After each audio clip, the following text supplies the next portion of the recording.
Good morning all. We were discussing about interdisciplinary nature of science. So today let's discuss about process skills in science at secondary stage. So we have seen various processes of science that can be classified into 5 categories, like collection of data, analysis of data, synthesis of data, evaluation of data, and application and generalization to new situations.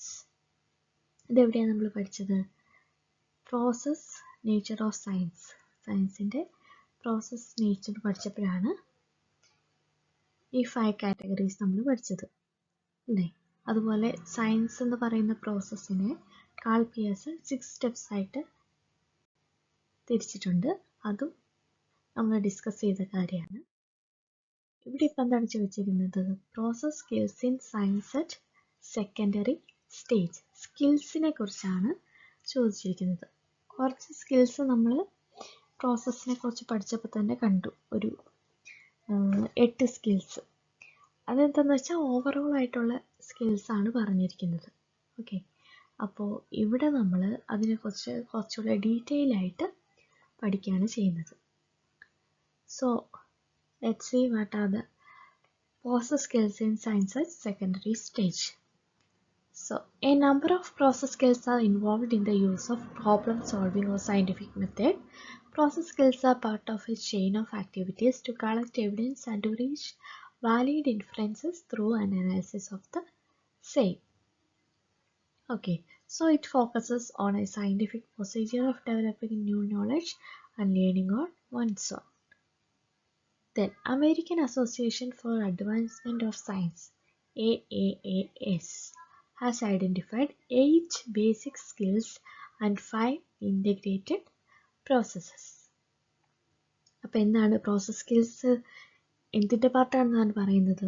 ഒരു chain of ആക്ടിവിറ്റീസിൻ്റെ പാർട്ടാണ്. അതായത് first evidence collect ചെയ്യാൻ തൊട്ട് അവസാനം ഇൻഫറൻസസിൽ എത്തിച്ചേരാൻ വേണ്ടി വരെ നമ്മളെ സഹായിക്കുന്ന സ്കിൽസാണ് പ്രോസസ് സ്കിൽസ് പറയുന്നത്. ഓക്കെ, സയൻറ്റിഫിക് പ്രോസസ്സ് എന്ന് പറയുന്നത് അവസാനം ജനറലൈസേഷനിലേക്ക് എത്തുക എന്നുള്ളതാണ്. അപ്പോൾ അത് തുടങ്ങുന്നത് കളക്ഷൻ ഓഫ് ഡാറ്റ എന്നാണ്. അപ്പോൾ കളക്ഷൻ ഓഫ് ഡാറ്റയിൽ തൊട്ട് നമ്മളൊരു ജനറലൈസേഷൻ എത്തുന്നത് വരെയുള്ള ആ പ്രോസസ്സിൽ നമ്മളെ ഹെൽപ്പ് ചെയ്യുന്ന സ്കിൽസിനെയാണ് നമ്മൾ പ്രോസസ് സ്കിൽസ് പറയുന്നത്. അപ്പോൾ അക്കോർഡിംഗ് ടു AAAS പറയുന്നതനുസരിച്ച് 8 ബേസിക് സ്കിൽസും അതുപോലെ 5 ഇൻ്റഗ്രേറ്റഡ് പ്രോസസ്സും ഉണ്ട്. ഓക്കെ, സോ ടോട്ടൽ എത്രയുണ്ട്? 8 + 5 13. ടോട്ടൽ 13 പ്രോസസ് സ്കിൽസ് ഉണ്ട്. എന്താണ് AAAS? AAASൻ്റെ ഫുൾ ഫോം എന്ന് പറയുന്നത് American association for advancement of science എന്നാണ്. ഇതെന്ന് പറയുന്നത് ഒരു അമേരിക്കൻ ഇൻ്റർനാഷണൽ ഓർഗനൈസേഷനാണ്. ഒരു കൂട്ടം സയൻറ്റിസ്റ്റുമാർ ഒരുമിച്ച് ചേർന്നിട്ട് പ്രവർത്തിക്കുന്ന ഒരു സ്ഥാപനമാണ് ഈ AAAS എന്ന് പറയുന്നത്. അവിടെ അവരെന്താണ് സയൻസിനെ സപ്പോർട്ട് ചെയ്യുന്നു. അതുപോലെ സയൻസിനെ എങ്ങനെ ഹ്യൂമൻസിൻ്റെ ഡെവലപ്മെൻറ്റിനായിട്ട് യൂസ് ചെയ്യാം എന്നതിനെക്കുറിച്ച് അവരവിടെ റിസർച്ച് ചെയ്യുകയാണ് ചെയ്യുന്നത്. അപ്പോൾ അവരാണ് നമ്മുടെ ഈ സയൻസിനൊരു ബേസിക്സ് തരുന്നത്, ഒരു അടിത്തറ തരുന്നത്. അവർ പറഞ്ഞിട്ടുണ്ടെങ്കിൽ അത് കറക്റ്റായിരിക്കും. അത് നമ്മൾ ബേസായിട്ട് എടുത്തിട്ടായിരിക്കും ബാക്കിയുള്ളത്. അതായത് അവർ പറയുന്നത് കറക്റ്റായിരിക്കും, അതിനെ ബേസ് ചെയ്തിട്ടാണ് ബാക്കിയുള്ള സയൻസിൻ്റെ പ്രോഗ്രസ് എന്ന് പറയുന്നത്. അപ്പോൾ AAS പറയുന്നു there are 13 പ്രോസസ് സ്കിൽസ്. അപ്പോൾ അതാണ് കറക്റ്റ്. എത്ര പ്രോസസ് സ്കിൽസ് ഉണ്ട്? 13 പ്രോസസ് സ്കിൽസ് ഉണ്ട്. ഓക്കെ, അപ്പോൾ അതിനെ ബേസ് ചെയ്തിട്ടായിരിക്കണം നമ്മൾ മുമ്പോട്ടേക്ക് പോകേണ്ടത്. AAASൻ്റെ മിഷൻ എന്ന് വെച്ചാൽ സയൻസ് അഡ്വാൻസ് ചെയ്യുക, സയൻസ് അതുപോലെ എൻജിനീയറിങ്, പിന്നെന്താണ് ഇന്നോവേഷൻ, അതൊക്കെ അഡ്വാൻസ് ചെയ്യുക. അവരുടെ മോട്ടോ എന്ന് പറയുന്നത് തന്നെ അഡ്വാൻസിങ് സയൻസ് സെർവിങ് സൊസൈറ്റി എന്നാണ്. സയൻസ് എങ്ങനെ സൊസൈറ്റിക്ക് വേണ്ടി യൂസ് ചെയ്യാം അതിനെക്കുറിച്ച് ഡിസ്കസ് ചെയ്യുന്നതാണ് AASൻ്റെ മിഷൻ എന്ന് തന്നെ പറയുന്നത്. ഓക്കെ, അപ്പോൾ ഒരു കൂട്ടം സയൻറ്റിസ്റ്റുമാർ ഒരുമിച്ച് ചേർന്ന് ഒരേ അഭിപ്രായത്തോടെ ഓരോ കാര്യത്തെക്കുറിച്ചും തീരുമാനമെടുക്കുന്നു. ഇപ്പം നമ്മൾ നമ്മുടെ ഓർഗാനിക് കെമിസ്ട്രിയിൽ നെയിം ചെയ്യുന്നുണ്ടല്ലോ ഓരോ ഓർഗാനിക് കോമ്പൗണ്ടിൻ്റെ, അതൊക്കെ ഇവർ പറയുന്നതിൻ്റെ ബേസിസിലാണ്. ഇന്നിങ്ങനെ ഒരു കാർബൺ ആണെങ്കിൽ ഈ നെയിം കൊടുക്കണമെന്ന് AAS പറഞ്ഞിട്ടുണ്ട്. അപ്പോൾ അതിൻ്റെ ബേസിലാണ് നമ്മൾ ബാക്കി എല്ലാ കാര്യങ്ങളും ചെയ്യുന്നത്. അങ്ങനെ എല്ലാത്തിനെയും നമുക്ക് ഇവരെ ബേസായിട്ട് വെച്ചുകൊണ്ട് ഓക്കെ അവർ പറയുന്നതനുസരിച്ച് വേണം ബാക്കി നമ്മൾ കാര്യങ്ങൾ ചെയ്യാൻ വേണ്ടിയിട്ട്. So what are the basic skills? Observing, measuring, using space-time relationship, communicating, classifying, predicting, using numbers, and inferring. So what are the integrated skills? Controlling variables, interpreting data, defining operationally, formulating hypothesis, experimenting. ഇതിൽ കുറച്ച് സ്കിൽസൊക്കെ നമ്മൾ നേരത്തെ discuss ചെയ്ത് തന്നെയാണ്. But total 13 skills ഇതാണ്. 8 basic skills and 5 integrated skills. So let's see what are the basic skills. They are the process skills which can be emphasized at the primary grades and serve as a foundation for using the integrated skills at higher grades. അതായത് ഇവർ primary ഗ്രേഡ്സിൽ നമുക്ക് use ചെയ്യാൻ പറ്റുന്ന സ്കിൽസാണ് basic skills പറയുന്നത്. അതുപോലെ അവരെന്തിൻ്റെ ഫൗണ്ടേഷനായിട്ട് നിൽക്കുന്നു? Integrated സ്കിൽസിൻ്റെ ഫൗണ്ടേഷനായിട്ട് basic skills നിൽക്കുന്നു. Okay, അപ്പോൾ പ്രൈമറി ഗ്രേഡ്സിലൊക്കെ നമുക്കുണ്ടാകുന്ന സയൻസ് സ്കിൽസ് എന്ന് വെച്ചാൽ ബേസിക് സ്കിൽസ് ആയിരിക്കും. അത് ഹയർ ഗ്രേഡ്സിലേക്ക് എത്തുമ്പോഴത്തേക്കും ഇൻ്റഗ്രേറ്റഡ് സ്കിൽസ് ആയിട്ട് മാറും. ഓക്കെ, അപ്പോൾ സെക്കൻഡറി സ്റ്റേജ് എന്ന് ഇവിടെ ഉദ്ദേശിച്ചിരിക്കുന്നത് മിക്കവാറും ഇൻ്റഗ്രേറ്റഡ് സ്കിൽസ് ആയിരിക്കും. എന്തായിരുന്നാലും പ്രോസസ് സ്കിൽസിനെ ചോദിക്കുമ്പോൾ നിങ്ങൾ ഈ basic skills and integrated skills രണ്ടും കൂടെ കൂട്ടി എഴുതുക. They are primary ways of obtaining information. The important basic skills are discussed below. Basic skills എന്ന് വെച്ചാൽ എന്താണ്? Primary ways of obtaining information. Information നമ്മൾ ആദ്യം obtain ചെയ്യുന്നത് ഈ primary skillsൽ കൂടിയാണ്. Okay. So first basic skills is observing. The process of observing is taking in all sense perceptions. അറിയാലോ, observe ചെയ്യാന്ന് പറഞ്ഞാൽ എന്താണ്? നമ്മളൊരു കാര്യത്തെ നിരീക്ഷിക്കുകയാണ്. Okay, observing involves using 5 senses to find out about objects and events, their characteristic properties, differences, similarities and changes. ഇത് സിമ്പിളായിട്ടുള്ള ടോപ്പിക്കാണ്, നിങ്ങൾക്ക് ജസ്റ്റ് വായിച്ച് മനസ്സിലാക്കാവുന്നതേ ഉള്ളൂ. ജസ്റ്റ് ഒന്ന് പറഞ്ഞു എന്നേ ഉള്ളൂ. അപ്പോൾ ഒബ്സർവിങ് എന്ന് പറയുന്നത് എന്താണ്? നമ്മുടെ എല്ലാ സെൻസസും യൂസ് ചെയ്ത് നമ്മൾ ഒബ്സർവ് ചെയ്യുന്ന കാര്യങ്ങളാണ് അല്ലേ? എന്തിനെയൊക്കെ ഒബ്സർവ് ചെയ്യും? ഒബ്ജക്ട്സിനെ, ഇവൻസിനെയൊക്കെ, അതുപോലെ അവരുടെ ക്യാരക്ടറിസ്റ്റിക്സ്, ഡിഫറൻസ്, സിമിലാരിറ്റീസ്, ചേഞ്ചസ്, അതെല്ലാം നമ്മുടെ 5 സെൻസസ് ഉപയോഗിച്ച് നമ്മൾ ഒബ്സർവ് ചെയ്യുക. Next one is measuring. Thinking about properties in a quantitative way naturally lead to measuring. This involves comparing an unknown quantity with a known. അപ്പോൾ എന്താണ്? ഒരു ക്വാണ്ടിറ്റീവ് വേയിലുള്ള തിങ്കിങ്, അതിനെ എന്ത് ചെയ്യാം? മെഷർ ചെയ്യാൻ വേണ്ടി ഹെൽപ്പ് ചെയ്യും അല്ലേ? അപ്പോൾ നമ്മൾ ലെങ്ത് ഒക്കെ പറയുന്നത് എങ്ങനെയാണ്? സെൻറ്റിമീറ്ററിൽ, മീറ്ററിലൊക്കെയാണ്. ഓക്കെ, അപ്പോൾ ഇത്ര ദൂരം എന്നൊക്കെ പറയുമ്പോൾ തന്നെ നമുക്കതൊരു മെഷർമെൻറ്റിൻ്റെ രീതിയിലാണ് നമ്മുടെ മനസ്സിലേക്ക് വരുന്നത് അല്ലേ? ഇപ്പോൾ ഇവിടുന്ന് കോളേജിലേക്ക് 2 kilometers ഉണ്ട്. അങ്ങനെ ഇത്ര ദൂരമുണ്ടെന്ന് പറയുമ്പം തന്നെ അത് മെഷർ ചെയ്ത് പറയുവാണെങ്കിൽ നമുക്ക് പെട്ടെന്ന് ഇത്രയും ദൂരം ഉണ്ടല്ലോ, അപ്പോൾ ഇത്രയും സമയത്തിലെത്താം എന്നൊരു എന്താണ് അൺനോണിനെ നോൺ ആക്കാനുള്ള ഒരു characteristics എന്തിനുണ്ട്? മെഷറിങ്ങിനുണ്ട്. The observations are quantified using proper measuring devices and techniques. Here measurements are to be recorded in an orderly and systematic fashion with labeled unit of measure. Okay, ആദ്യം നമ്മൾ ഒബ്സർവ് ചെയ്തു. Observe ചെയ്യുന്നതിനെ നമ്മൾ എങ്ങനെയാണ് quantify ചെയ്യുന്നത്? ഈ measurement use ചെയ്തിട്ടാണ്. ഇനി മെഷർമെൻറ്റ് എങ്ങനെയാണ് എടുക്കുന്നത്? ഡിവൈസസ് ഒക്കെ യൂസ് ചെയ്തിട്ട് അല്ലേ? ഡിവൈസസും ടെക്നിക്സും ഒക്കെ യൂസ് ചെയ്തിട്ടാണ്. ഓക്കെ, അത് കഴിഞ്ഞ് എന്ത് ചെയ്യുന്നു, അതിനെ കറക്റ്റായിട്ടുള്ള ഒരു ഓർഡറിൽ സിസ്റ്റമാറ്റിക്കായിട്ട് ലേബൽ ചെയ്ത് വെക്കുന്നു. Charts, graph or tables can be generated manually or with computer software. Okay, ഈ മെഷർമെൻ്റ് ചെയ്ത ഡാറ്റയെ നമ്മൾ എങ്ങനെയാണ് സാധാരണ ക്രോഡീകരിച്ച് എഴുതാവുന്നെങ്കിൽ ചാർട്ട് വരയ്ക്കും, അല്ലെങ്കിൽ ഗ്രാഫ് യൂസ് ചെയ്യും, അല്ലെങ്കിൽ ടേബിൾസ്. അങ്ങനെയാണ് ഒബ്സർവ് ചെയ്യുമ്പോൾ നമുക്ക് കിട്ടുന്ന ഡാറ്റയെ നമ്മൾ മെഷർ ചെയ്ത് വയ്ക്കുന്നത്.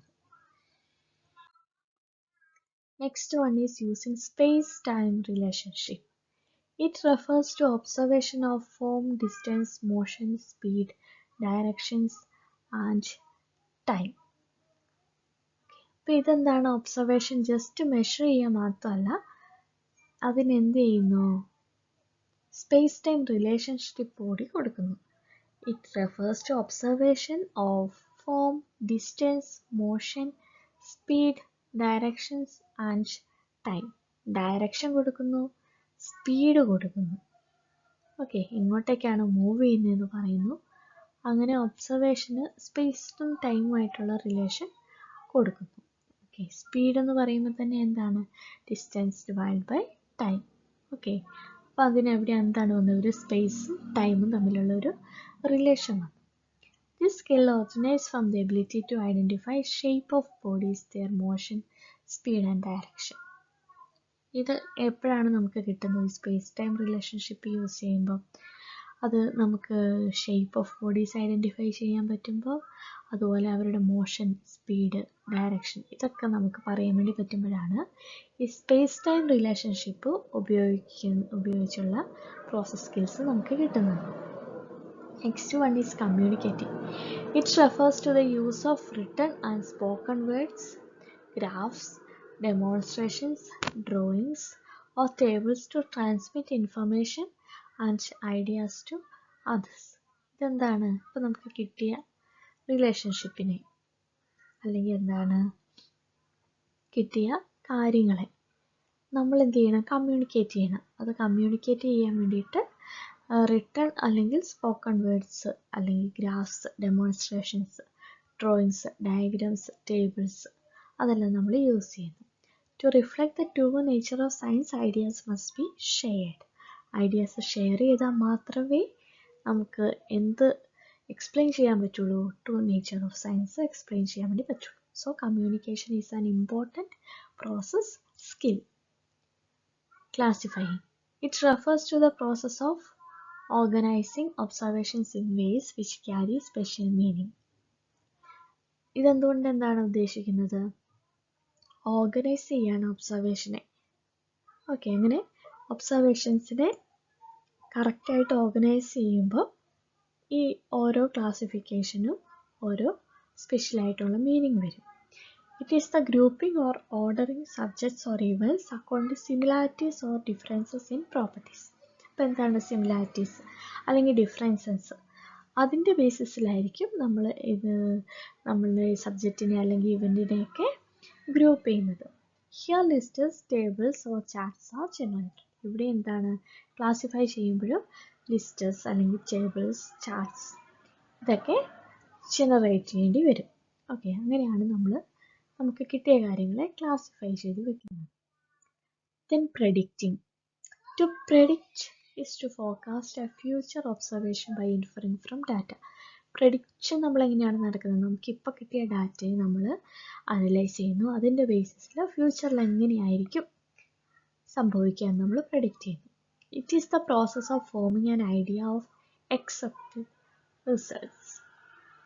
ഐഡിയാസ്, ഓക്കെ, നമ്മൾ എന്തായിരിക്കും എക്സ്പെക്റ്റഡ് ചെയ്യുക അതിനെക്കുറിച്ചാണ് ഈ പ്രോസസ് സ്കില്ല് പറയുന്നത്.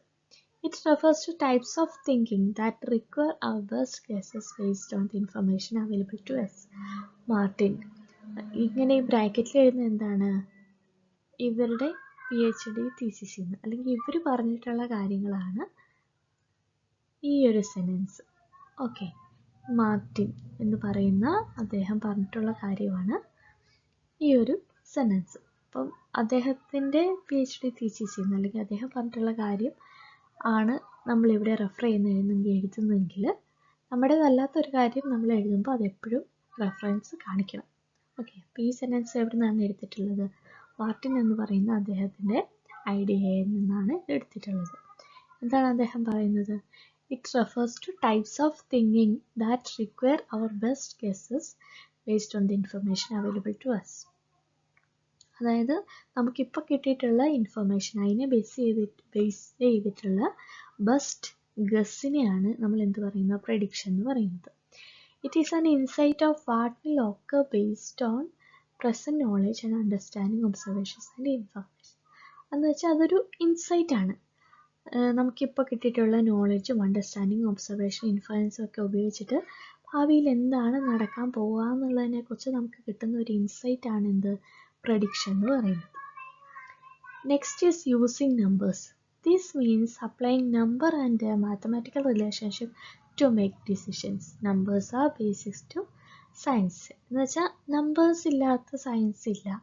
സയൻസിൽ ഏതൊരു കാര്യം നമ്മൾ യൂസ് ചെയ്യുമ്പോഴും അതിനെ നമ്മൾ നമ്പേഴ്സ് യൂസ് ചെയ്തിട്ടായിരിക്കും റെപ്രസെൻ്റ് ചെയ്യുക. അതുപോലെ റിലേഷൻഷിപ്പ്, ഒരുപാട് മാത്തമാറ്റിക്കൽ റിലേഷൻഷിപ്പ് നമുക്ക് സയൻസിൽ വരുന്നുണ്ട്.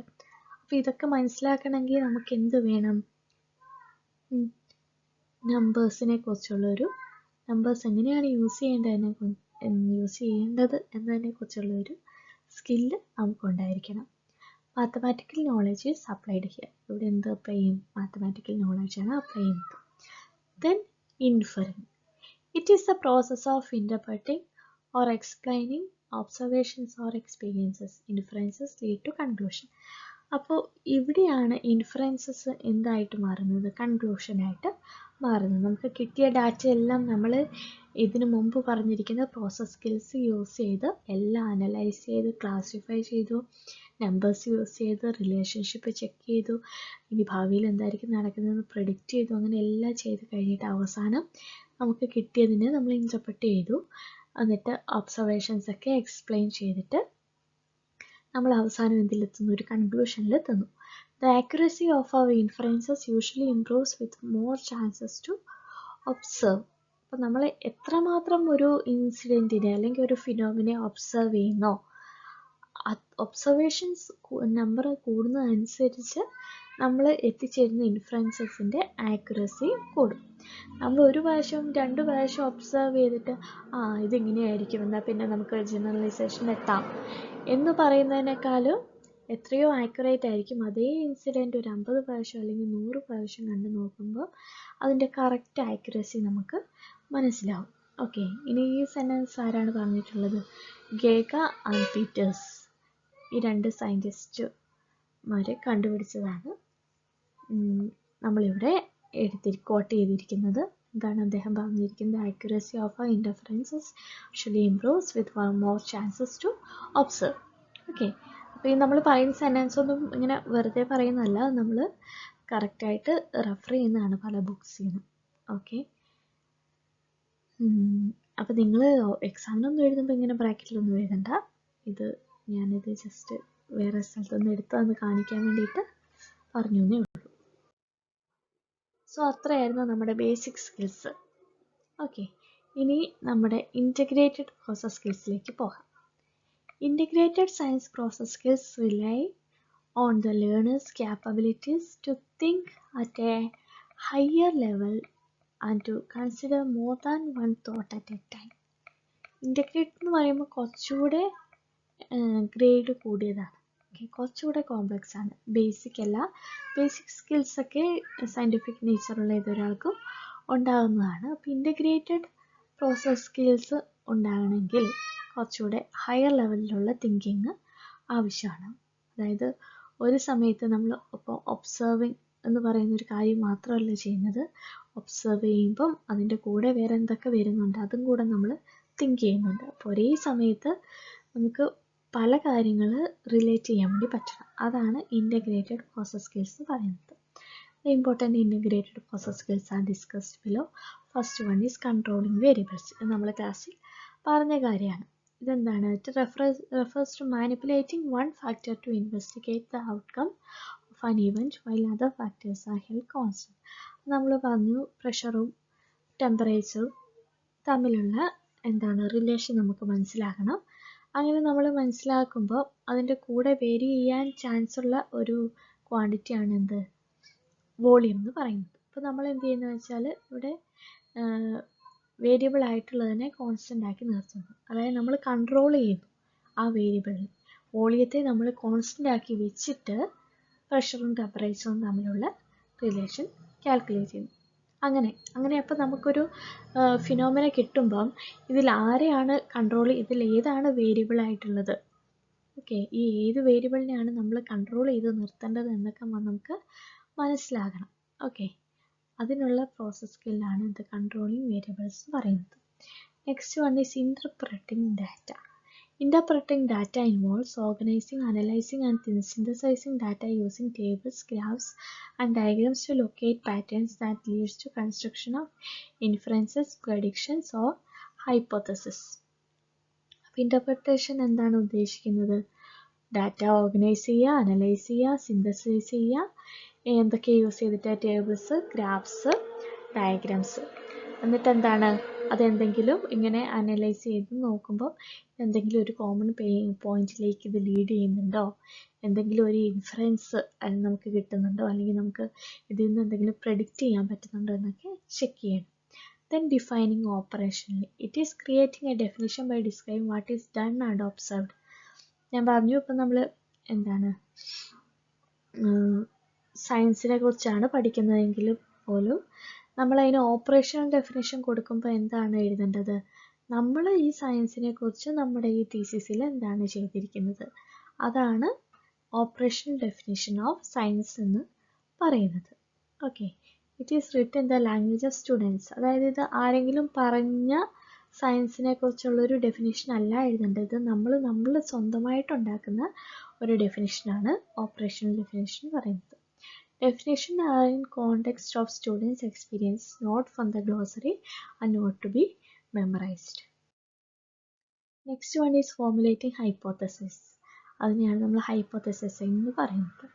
This means tentatively accepting an explanation as a basis of further investigation.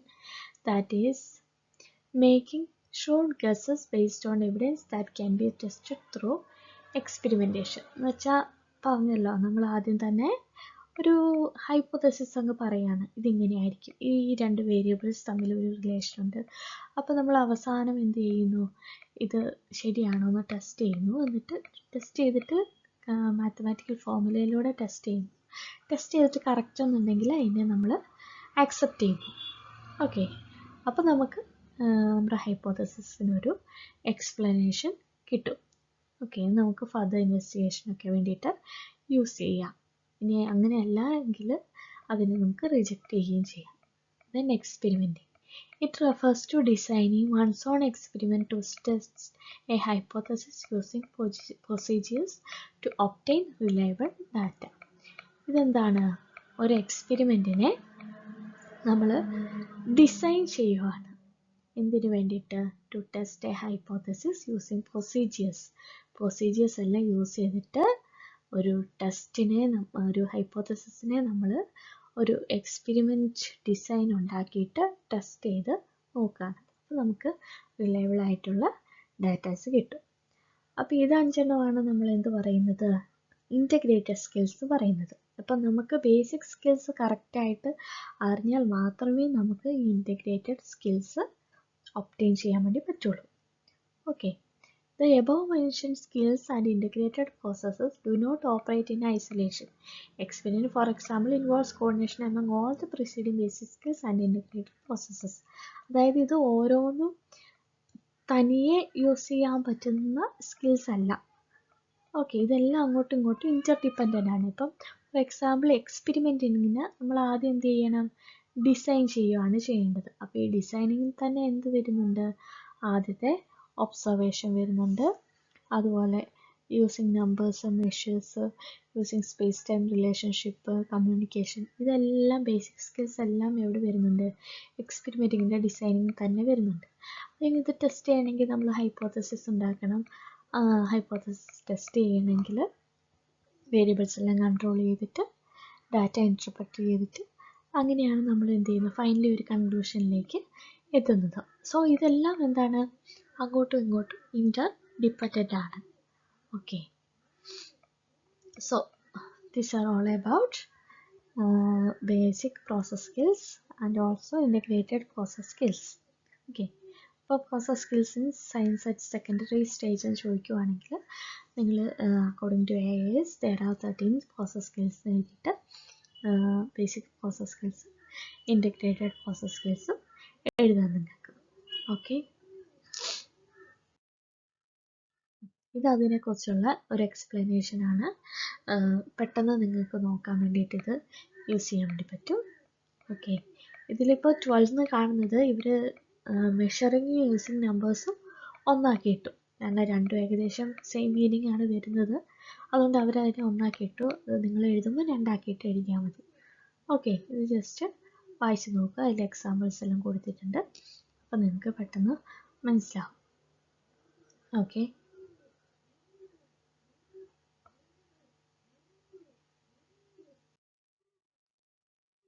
Thank you. അപ്പോൾ ഇതിൽ എന്തെങ്കിലും ഡൗട്ട് ഉണ്ടെങ്കിൽ ചോദിക്കാം.